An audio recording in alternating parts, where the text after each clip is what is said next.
우리 성도님들 선물 받는 거 혹시 좋아하십니까? 네, 선물 받는 거 싫어하시는 분은 아마 한 분도 없으실 것입니다. 하나님께 선물 받는 것도 좋아하고요. 사람에게 선물 받는 것도 아마 좋아하실 것입니다. 어린아이들이 받는 장난감 선물부터 어른들이 주고받는 선물까지, 이렇게 선물은 우리를 기쁘게 합니다. 상대방의 사랑을 받는 것 같아서 삶 가운데 많은 격려가 이렇게 되기 때문인데요. 오늘 우리가 함께 읽은 요한복음 말씀에도 부활하신 예수님께서 제자들에게 아주 특별한 선물을 가지고 가셔서 이렇게 주시는 모습이 나오는데요. 오늘 본문은 부활하신 예수님께서 안식 후 첫날 저녁에, 곧 주일 저녁에 제자들을 처음 만나시는 장면입니다. 제자들에게 선물을 들고 찾아가셔서 격려하시면서 그들의 믿음을 세워주시는데요. 예수님께서 제자들에게 주시는 선물은 과연 무엇일까요? 이 시간 이 말씀을 통해 함께 살펴보면서 하나님께서 주시는 은혜를 함께 나누기를 원합니다. 바라기는 우리 하나님께서 부활하신 예수님께서 제자들에게 주셨던 이 선물들을 2023년 부활절 오후 예배에 나온 저와 여러분들에게도 동일하게 허락해 주시고 깨닫게 해주시기를 진심으로 축복합니다. 예수님께서 제자들에게 주신 첫 번째 선물, 그것은 부활입니다. 예수님께서는 그분이 부활한 사실을 제자들에게 꼭 알려주고 싶어 하셨습니다. 그래서 우리가 20장 19절부터 읽었는데 이 앞부분에 보시면 예수님께서 무덤가에서 마리아에게 부활한 몸을 보이셨습니다. 그리고 이제 제자들에게도 나타나셔서 부활한 몸을 보이십니다. 자신의 손과 옆구리를 보여주시면서 제자들로 하여금 손의 못자국과 옆구리의 창자국을 보게 하셨습니다. 심지어 그 자리에 없던 도마에게까지 나중에 한 번 더 찾아가셔서 자신의 부활한 몸을 보여주시는데요. 예수님 당시에 사람들 중에는 죽음 이후의 세계를 믿지 않는 사람들이 있었습니다. 바로 사두개인들이었는데요. 이들은 부활을 부정했습니다. 부활이 없다라고 이야기하며 죽으면 모든 것이 끝난다라고 생각했습니다. 그래서 부활에 대해 예수님과 논쟁을 펼치기도 했습니다. 이들은 죽으면 모든 것이 다 끝나기 때문에 이 세상이 전부다라고 생각을 했습니다. 그래서 이 세상 것에 집착을 했습니다. 그래서 이들은 로마 권력과 타협하였고요. 성전 권력을 쥐고 욕심에 따라, 탐욕에 따라 이렇게 살았습니다. 이와 달리 사두개인과 달리 또 다른 유대인 종파 중에 하나였던 바리새인들은 부활은 믿었습니다. 이 세상이 다가 아니라 죽음 이후에 펼쳐질 세상이 있다는 것은 인정을 했습니다. 그러나 그들은 믿음대로 살지 않았습니다. 외형적인 형식만 지켰지 마음으로부터 우러나오는 순종을 하나님께 하지 않은 것입니다. 그러면서 누가복음에 따르면 바리새인들은 돈을 좋아하고 재물에 대한 예수님의 교훈을 비웃었다라고 말씀하고 있습니다. 그렇다면 예수님의 죽음을 목격한 당시의 제자들은 어땠을까요? 그들은 이제 모든 것이 다 끝났다라고 생각했던 것 같습니다. 예수님도 끝났고 예수님을 따르던 자신들도 이제 끝났다라고 생각했습니다. 자신들의 희망은 사라졌다고 생각한 것인데요. 그 결과 엠마오로 가는 두 제자의 경우에서 볼 수 있듯이 그들 중에 어떤 이들은 실망하여서 예루살렘을 떠났습니다. 그리고 어떤 제자들은 오늘 우리가 함께 읽은 말씀에 나오는 것처럼 문을 잠그고 숨어서 벌벌 떨고 있었습니다. 그런데 그때 부활하신 예수님께서 그들에게 나타나시는데요. 제자들을 친히 찾아가셔서 죄를 이기고 죽음을 이기신 예수님 자신의 부활을 보여주셨습니다. 죽음도 예수님을 이길 수 없다는 것을 보여주신 것입니다.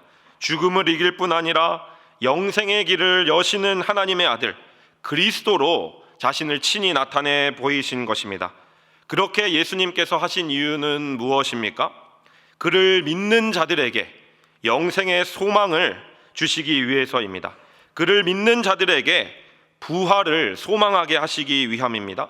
부활을 기대하면서 영생의 길이 이제 우리 앞에 펼쳐져 있는 것과 영생에 대한 확신을 갖고 살게 하시기 위함입니다. 그래서 예수님께서는 제자들에게 찾아가셔서 승리하신 예수님 자신의 모습을 보여주신 것입니다. 따라서 부활하신 예수님께서 제자들에게 주신 첫 번째 선물은 부활입니다. 영생에 대한 소망입니다. 그 누구도 막을 수 없는 생명의 길을 제자들에게 열어주셨습니다. 죄로 말미암아 죽을 수밖에 없는 인생들에게 죄를 이기고 죽음을 이길 수 있는 길을 열어주셨습니다. 공생의 사역을 하실 때 이 마르다에게 예수님께서 이렇게 말씀하신 적이 있었습니다. 나는 부활이요 생명이니 나를 믿는 자는 죽어도 살겠고 무릇 살아서 나를 믿는 자는 영원히 죽지 아니하리라, 이렇게 말씀하신 적이 있습니다. 이렇게 말씀하신 대로 죽음 앞에 두려워하고 죽음 앞에 떠는 사람들에게 예수님께서는 부활의 산 소망을 주신 것입니다. 구약 성경에도 하나님께서 나타내시는 이 부활의 소망을 본 인물이 한 사람 있는데요, 바로 다니엘입니다. 나라를 잃고 바벨론의 포로로 끌려갔었던 다니엘은 많은 시험과 역경을 이겨내야 했습니다. 부정한 음식을 먹어야 하는 위기를 맞닥뜨리기도 하였고요, 금신상에 절해야 한다고 강요당하기도 했습니다. 그리고 또 다니엘과 다니엘의 세 친구들은 죽음을 무릅쓰면서 그 모든 고난을 이겨내야 했고요, 예루살렘은 황폐해졌고 동족들은 이 타국에서 비참한 생활을 해야 했습니다. 이처럼 열악한 환경 가운데 있는 다니엘에게 하나님께서 찾아가셔서 부활의 소망을 주시는 장면이 나오는데요, 믿음을 지키는 자에게 영원한 세계, 영생의 세계가 있다는 것을 알려주셨습니다. 죽음이 끝이 아니라 영원한 세계가 있다는 것이죠. 그래서 그 믿음으로 현재 당하고 있는 위기를 극복하라라고 권면하셨습니다. 다니엘서 12장 1절과 2절에 이렇게 나오고 있습니다. 우리 함께 같이 읽어보도록 하겠습니다. 시작. 그때에 내 민족을 호위하는 큰 군주 미가엘이 일어날 것이요 또 환란이 있으리니 이는 개국 이래로 그때까지 없던 환란일 것이며 그때에 내 백성 중 책에 기록된 모든 자가 구원을 받을 것이라.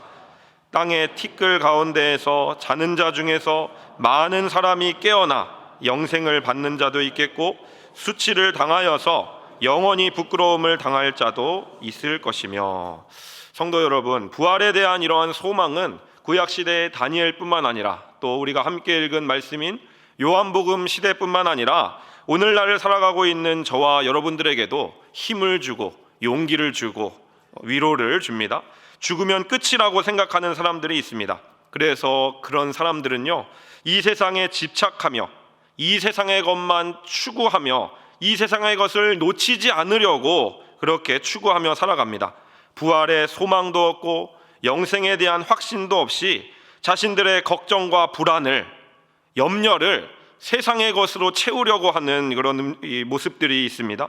반대로 죽음 이후의 세계를 믿는다고 하지만 마치 믿지 않는 자처럼 세상의 욕심에 사로잡혀 있는 자들도 있습니다.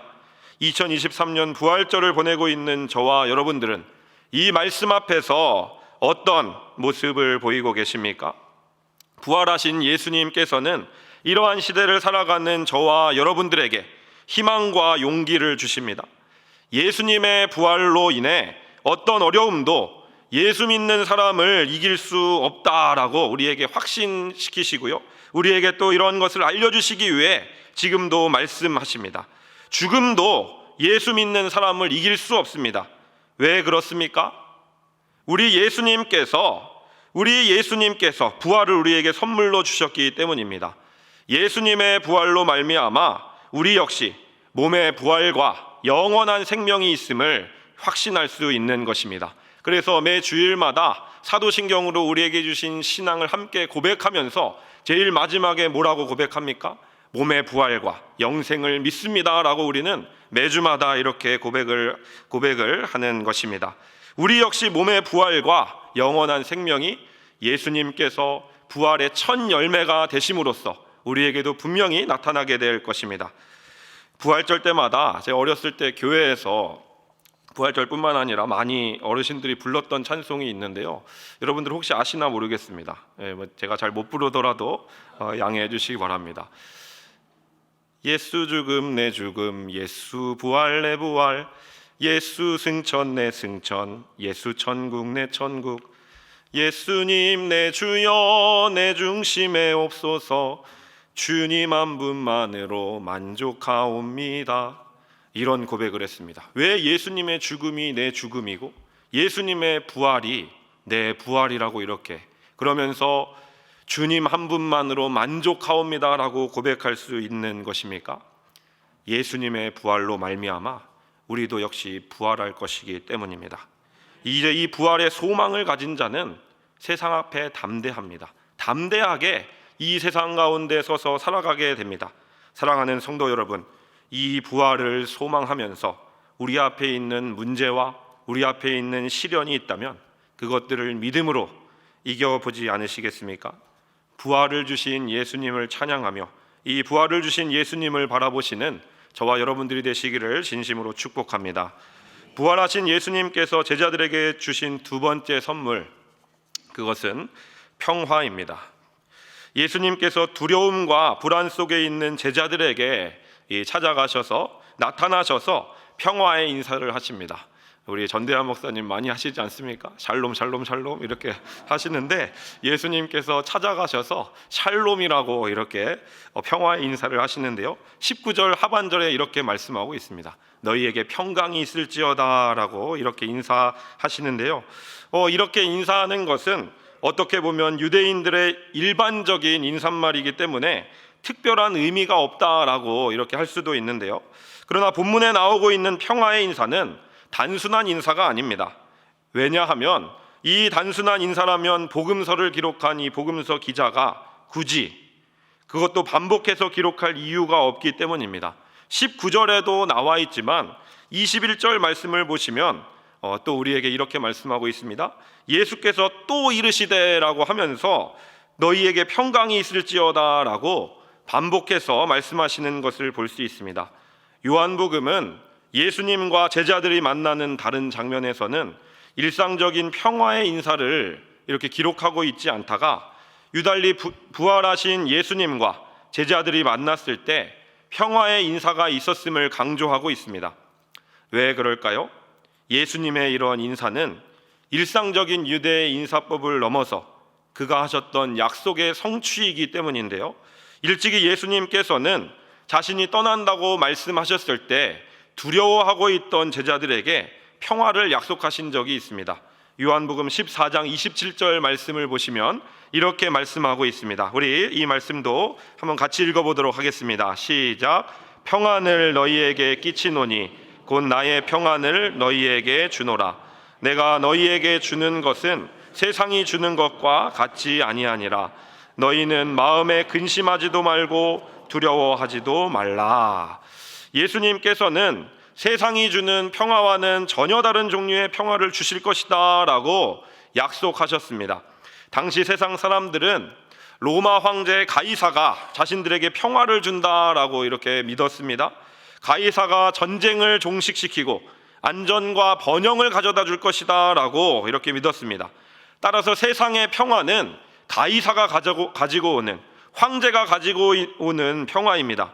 그러나 이런 세상의 황제가 주는 평화도 결국에는 무력에 의한 평화라고 할 수 있는데요, 그래서 그 평화는 제한적이고 일시적일 뿐입니다. 왜 그렇습니까? 죄로 말미암아 인간은 하나님과 궁극적으로 원수가 되었기 때문입니다. 하나님을 떠난 인간은 어떤 것에도 안전할 수 없습니다.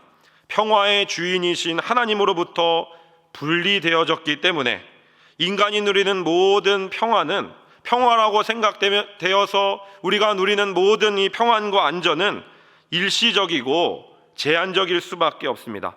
비록 지금 내 눈앞에 우리의 삶 가운데 안전이 있고 평안함이 있다 할지라도 우리는 곧이어 닥칠 심판을 피할 수 없습니다. 예수님께서는 이러한 세상을 위해, 이러한 저와 여러분들을 위해 세상을 위해 죄를 짊어지시고 심판을 당하셨습니다. 세상의 속죄를 위한 어린 양이 되신 것입니다. 그래서 죄로 말미암아 하나님과 원수되었던 저와 여러분들을 하나님과 사람 사이를 회복시키셔서 사람이 진정으로 평화를 누릴 수 있는 이 길을 제시하셨습니다. 그래서 예수님은 평화를 주시는 분이십니다. 예수님께서 주시는 평화는 세상이 주는 평안과 차원이 다릅니다. 부활하신 예수님께서는 세상의 위험과 걱정에 불안해하는 제자들에게 너희에게 평안이 있을지어다 라고 평화를 선언하십니다. 그 평화는 어떤 위험이나 심판으로부터 안전하고 자유로울 수 있는 하나님만이 주실 수 있는 하늘의 평화입니다. 구약시대 인물인 이사야 선지자가 사역했던 시기는 참으로 혼란한 시기였습니다. 북이스라엘과 남유다가 주변의 강대국들에게 아주 시달릴 그런 때였는데요. 그런데도 사람들은 하나님의 심판인지도 모르고 깨닫지도 못하고 회개하지 않았고요, 하나님께 돌아오지 않았습니다. 그 결과 북이스라엘은 결국 아수르에게 이제 망하였고요, 남유다도 아수르의 공격을 받아 위기에 처하게 됩니다. 그들에게는 평화가 없었습니다. 이때 하나님께서 이사야 선지자에게 찾아가셔서 이사야 선지자에게 주신 약속이 있는데요, 그 약속 가운데 하나가 바로 평화에 관한 약속입니다. 믿음으로 사는 자가 받게 될 평화에 대해서, 이런 혼란한 시대 가운데서도 믿음을 가지고 살아간다면 너희에게 이런 평화가 있을 것이다 라고 우리 하나님께서 말씀하셨습니다. 이사야 26장 3절에서 이렇게 말씀하고 있습니다. 주께서 심지가 견고한 자를 평강하고 평강하도록 지키시리니 이는 그가 주를 신뢰함이니이다. 하나님을 마음으로부터 굳건하게 의지하고 신뢰하는 자가 받게 될 평화를, 그것에 대해서 하나님께서 말씀하고 계십니다. 이것이 영원한 평화고 우리 그리스도인들이 예수님의 보배로운 피로 말미암아 죄 사함 받고 천국 백성 된 저와 여러분들이 추구해야 할 평화는 세상의 다른 평화가 아니라 바로 이러한 평화입니다. 부활하신 예수님께서는 이 평화를 주시며 우리에게 이 평화를 누리라라고 권면하십니다. 오늘을 살아가고 있는 저와 여러분들에게 너희에게 평안이 있을지어다 라고 찾아오시면서 이렇게 말씀하십니다. 오늘날 많은 사람들이 평화와 번영에 대해서 이야기합니다. 어떤 분들은 이렇게 이야기합니다. 우리나라가 경제적으로 안정이 되고 선진국이 되고 복지국가가 되면 살맛나는 세상이 펼쳐질 것이다 라고 이렇게 이야기합니다. 그러나 예수님은 어떻게 말씀하실까요? 평화를 선물로 주신 예수님의 말씀은 사람들이 말하고 있는 것과는 조금 다릅니다. 조금이 아니라 아주 많이 다릅니다. 우리는 물론 우리나라가 경제적으로 더 안정이 되었으면 좋겠습니다. 또 선진국이 되고 복지국가가 되면 좋습니다. 하지만 그것만으로는 우리는 부족합니다. 인간 본연의 불안과 인간 본연이 가지고 있는 두려움을 떨쳐낼 수가 없기 때문입니다. 오직 예수님께서 주실 수 있는 평화의 선물만이 우리를 불안과 두려움으로부터 자유롭게 할 수 있는 것입니다. 예수님의 평화를 받지 않으면 인간이 만든 어떤 안전이나 번영도 곧 무너질 수밖에 없습니다. 예수님은 우리에게 하나님의 심판과 세상의 불확실성으로부터 참된 평화를 주시는 분이십니다. 사랑하는 성도 여러분, 저와 여러분들 2023년도 부활절을 맞고 있습니다. 여러분들은 어떤 평안과 어떤 안전을 구하며 찾고 구하고 바라고 살아오셨습니까? 또 지금 살아가고 계십니까? 혹시 그리스도인임에도 불구하고 예수님께서 주시는 평안보다 다른 것을 더 혹시 찾고 계시지는 않으셨나요? 이 말씀을 통해서 하나님께서 우리에게 말씀하시고 감동 주셔서 세상이 주는 평안이 아닌 부활하신 예수님만이 주실 수 있는 참된 평안을 사모하시는 저와 여러분들이 되시기를 진심으로 축복합니다. 그래서 세상에 어떤 위기가 나에게 닥치고 세상에 어떤 어려움이 나와 우리 가정과 우리 교회와 우리 또 나라 가운데 닥치더라도 예수님께서 주시는 평안으로 말미암아 믿음에 굳게 서서 하나님께서 주시는 평안함을 맛보는 저와 여러분들이 되시기를 진심으로 축복합니다. 부활하신 예수님께서 세 번째로 주신 선물, 그것은 성령입니다. 22절 말씀을 우리 함께 읽어보도록 하겠습니다. 22절 말씀 같이 읽겠습니다. 시작. 이 말씀을 하시고 그들을 향하여 숨을 내쉬며 이르시되 성령을 받으라. 예수님께서 제자들에게 숨을 내쉬면서 성령을 주셨습니다. 그냥 성령 받으라 이렇게 하시면 될 것 같은데 숨을 이렇게 내쉬면서 이렇게 성령을 주셨다라고 표현하고 있는데요, 여기서 숨을 내쉬다라고 말씀하고 있는 이 말은 성경에서 간혹 가다가 등장하는 표현입니다. 하나님께서 아담을 창조하실 때 이 생기를 불어 넣으시는 장면에 이렇게 사용된 표현이고요, 에스겔서에서도 다른 에스겔서에 뭐가 나와 있는지 모르지만 우리 한 가지는 알고 있지 않습니까? 마른 뼈에 생기가 들어가는 이 사건들은 여러분들 다 알고 계실 텐데요, 에스겔서에 나오는 골짜기에 있는 마른 뼈들에게 생기가 들어가서 그들을 일으키는 장면에 사용된 표현입니다.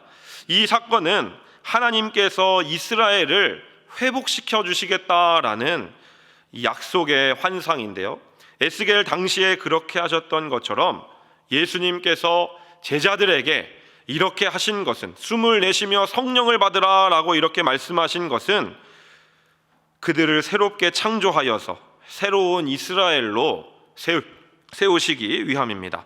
혈통이나 육신이나 사람의 뜻이 아닌 그리스도 예수님의 복음으로 성령을 통해 하나님께서 새 창조를 이루어 주시겠다라고 말씀하시는 것입니다. 예수님 당시에는 많은 사람들이 혈통을 중요하게 생각했습니다. 특히 유대인들은 자신들의 혈통에 대한 자부심이 하늘을 찔렀습니다. 엄청나게 대단했습니다. 자신들은 아브라함의 자손이고 하나님이 자신들의 아버지가 되신다라고 이렇게 생각했습니다. 다시 말해서 유대인이라는 혈통에 하나님의 특별한 구원의 은혜가 있다라고 이렇게 생각했습니다. 또 어떤 사람들은 로마인이 되는 것을 중요하게 생각했습니다. 로마 시민이 되면, 로마 시민으로 인정받으면 그렇게 자랑스러워했다고 합니다. 왜냐하면 다양한 혜택들이 많이 이렇게 주어졌기 때문인데요, 예를 들어서 로마 시민에게는 이 고문이나 채찍질을 할 수 없었다고 합니다. 그리고 반역죄가 드러나지 않는 이상 어떤 죄를 지어도 사형을 선고받지 않았다라고 이렇게 사형 선고를 내릴 수 없었다고 합니다. 또한 로마 시민들은 로마 의회에서 투표를 이렇게 할 수 있었고요, 공적인 직무에 나갈 수 있는 권리가 주어졌습니다. 그리고 경우에 따라서 세금도 면제를 받았고요, 그리고 지방의 법규에 일일이 구속받지 않았다라고 이렇게 전해져 내려오고 있습니다. 그래서 예수님 당시에 한쪽 부류에서는 유대인이 되는 것이 가장 중요하다고 이렇게 얘기했고요, 다른 한쪽 사람들은 로마인이 되는 것이 무엇보다도 중요하다라고 이렇게 이야기를 했습니다.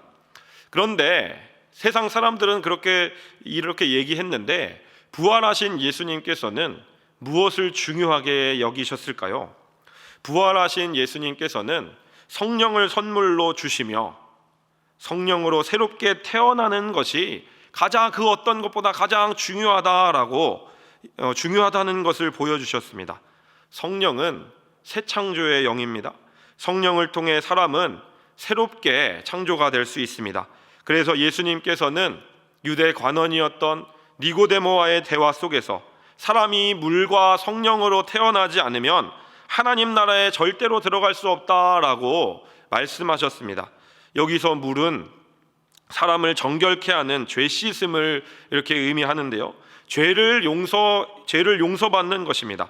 사람이 새롭게 창조되기 위해서는 성령으로 다시 태어나야 하는데 그 시작은 자신의 죄를 하나님 앞에 용서받는 것입니다.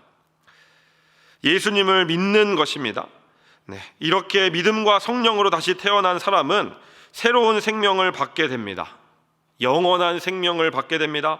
그래서 하나님의 자녀가 됩니다. 혈통으로 유대인이 되는 것보다 성령으로 새로운 이스라엘이 되는 것, 로마 시민의 특권을 누리는 것보다 천국 시민으로 영생을 누리며 영생을 맛보며 살아가는 것이 더 중요한 이유가 바로 여기에 있는 것입니다. 사랑하는 성도 여러분, 꼭 기억하시기 바랍니다. 성령님이 계신 곳에는 새 창조의 역사가 일어납니다. 죽은 영혼이 살아나고요, 절망했던 영혼이 희망을 갖습니다. 상처 입은 영혼은 소성케 되고 죄된 영혼은 거룩해집니다. 이 모든 일은 다른 어떤 것으로 할 수 있는 것이 아니라 성령으로 인해 성령으로 말미암습니다. 성령님의 역사는 또한 가정과 교회도 변화시키십니다. 죽음과 어둠과 슬픔이 가득했던 가정과 교회가 생명과 빛과 기쁨으로 회복됩니다. 그래서 부활하신 예수님께서는 제자들에게 찾아오셔서 성령을 주시는 것입니다. 이 성령 안에서 제자들은 완전히 새로운 존재가 되어 하나님 나라를 위해 살아가게 되었습니다. 사도행전에 나오는 예루살렘 교회와 안디옥 교회의 구성 원리를 보면 예수님의 제자들이 이제 예수님께서 선물을 주신 다음에 무엇을 중요하게 생각했는지 알 수 있는데요. 그들은 사람을 볼 때 이 외적인 것을 보고 이렇게 판단하지 않았습니다. 육신을 따라 판단하지 않은 것입니다. 오직 그 사람이 성령이 충만한 사람인가 아닌가, 성령 충만한 사람인지를 보았습니다. 그래서 예루살렘 교회는 성령과 지혜가 충만한 사람 7명을 뽑아서 사도들이 맡았던 구제 사역을 대신하게 했습니다. 여기에는 스데반이나 빌립 같은 유대인들도 있었지만 니골라와 같은 이방인도 있었습니다. 더 이상 육신의 혈통이 중요하지 않은 것입니다. 성령으로 거듭나서 성령으로 충만한 것이, 거듭나 새 사람 된 것이 중요했습니다. 안디옥 교회 지도자들도 마찬가지입니다. 바나바와 사울 같은 유대인도 있었지만 시므온이나 루기오와 같은 아프리카 출신 사람들도 있었습니다. 이들은 다 같이 성령의 인도를 받아 바울과 바나바를 선교사로 또 파송하였습니다. 혈통이나 신분에 따라서 그렇게 한 것이 아니라 성령으로 다시 거듭나고 태어난 것이 중요했습니다. 성령으로 충만한 것을 중요하게 생각한 것입니다. 성도 여러분, 오늘날도 많은 세상 사람들은 혈통을 중요하게 생각합니다. 북한에서도 그렇죠. 백두 혈통을 중요하게 생각합니다. 우리도 어디 출신이냐를 조금 따지는 그런 경우가 있습니다. 금수저, 그래서 한동안 많이 이렇게 사람들이 사용했던 용어인데요. 금수저로 태어난 것을 자랑하고 금수저로 태어나지 못하고 흙수저로 태어난 것을 한탄하기도 했습니다. 세상의 특권을 얻으려고 스펙을 쌓는 것을 이렇게 중요하게 생각했고요. 스펙을 쌓지 못하면 실패자가 된다라고 생각했습니다. 그러나 금수저가 되는 것보다, 스펙으로 특권을 누리는 것보다 좀 더 본질적인 변화, 본질적인 신분의 변화, 삶의 변화가 더 중요합니다.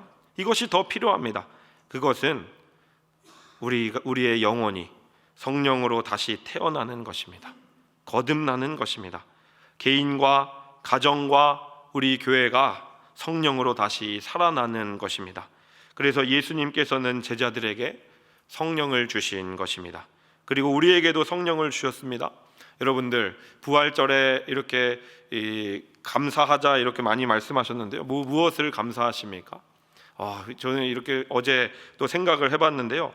예수님 주신 게 너무너무 감사하더라고요. 예수님으로 말미암아 우리가 이제 부활을 얻었으니까, 또 죄 사함 받고 우리 역시 영원한 삶을 살아갈 것이니까 예수님 주신 게 너무너무 감사하더라고요. 그런 다음에 이 성령님 주심도 이 본문을 준비해야 되니까 감사하더라고요. 그리고 성령 하나님의 계시로 말미암아 우리에게 주신 이 하나님의 말씀, 성경 주신 하나님이 그렇게 감사하더라고요.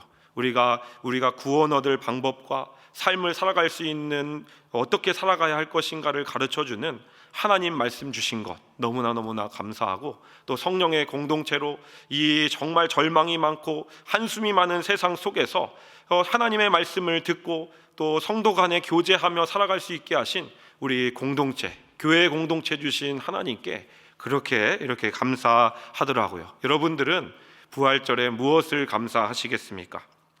또 사랑하는 성도 여러분, 우리에게 주신 성령을 사모하시지 않으시겠습니까? 이 성령을 주시는 예수님을 바라보지 않으시겠습니까? 저와 여러분들 정말 우리 정사 예배 때 담임 목사님께서 우리에게 하신 말씀처럼, 하나님께서 목사님 통해 주신 말씀처럼 성령의 충만함을 새롭게 받고 새롭게 누리는 저와 여러분들이 되시기를 진심으로 축복합니다. 이 성령의 능력으로 말미암아서 이 세상 가운데 하나님께서 주시는 참 소망과 기쁨으로 이 세상을 넉넉하게 이겨나가시는 저와 여러분들이 되시기를 진심으로 축복합니다. 말씀을 맺습니다. 부활하신 예수님께서 세 가지 선물을 들고 제자들에게 주십니다. 그를 믿는 자들이 세상이 아니라 주님을 굳건하게 의지하는 믿음으로 살게 하시기 위해서 선물을 주셨습니다. 세상은 죽으면 끝이라고 하지만, 그래서 세상에 집착하지만 부활하신 예수님은 그런 세상 가운데, 우리 가운데 부활을 선물로 주셨습니다. 우리로 하여금 죽음을 두려워하지 않고 부활을 소망하며 오늘을 살게 하십니다. 또 세상은 평화와 번영을 인간의 힘으로 얻을 수 있다고 하지만 부활하신 예수님은 예수님만이 주실 수 있는 진정한 평화를 선물로 주셨습니다. 그래서 우리로 하여금 세상의 평화가 아닌 그리스도께서 주시는 평화를 의지하며 살게 하십니다. 마지막으로 세상은 좋은 출신과 배경을 갖는 것을 가장 중요하다라고 이야기하지만 부활하신 예수님께서는 성령을 선물로 주셨습니다.